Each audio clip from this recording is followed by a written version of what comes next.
یہ نبی کریم نے وعدہ کیا ہے کہ تو سورت واقعہ پڑھ تیرے گھر میں فاقہ نہیں آئے گا۔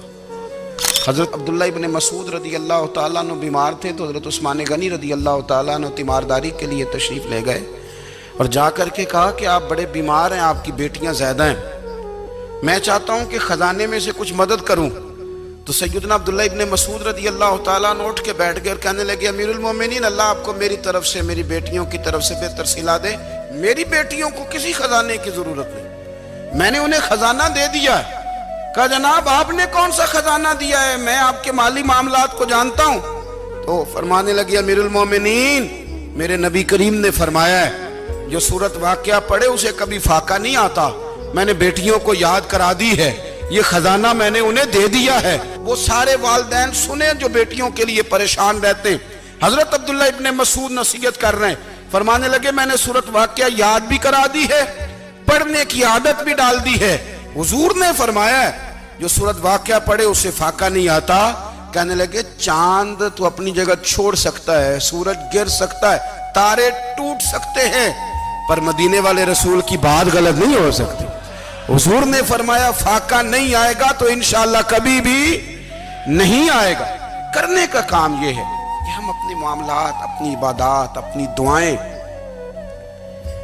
کبھی 10 منٹ عادت ہو جائے نا دعا مانگنے کی علیحدہ سے رات کو۔ حضور نے فرمایا جو فرض نماز کے بعد دعا مانگے اللہ اس کی قبول کر لیتا ہے۔ نبی پاک صلی اللہ تعالیٰ علیہ وسلم نے فرمایا اللہ مسافر کی دعا قبول فرماتا ہے۔ حضور نے فرمایا اللہ مظلوم کی دعا قبول فرماتا ہے۔ حضور نے فرمایا بیمار سے دعا کراؤ اللہ اس کی دعا قبول فرماتا ہے۔ میرے نبی پاک نے فرمایا ماں باپ جب بھی اولاد کے لیے ہاتھ اٹھائیں، ویسے تے بلے شاہ تو آسمانی اڈدیاں ہی پھڑ دیں، جڑا گھر بیٹھا انہوں بڑھیا ہی نہیں۔ حضور فرمانے لگے ماں باپ جب بھی اولاد کے لیے دعا فرمائیں اللہ ان کی دعا کو قبول کرتا ہے۔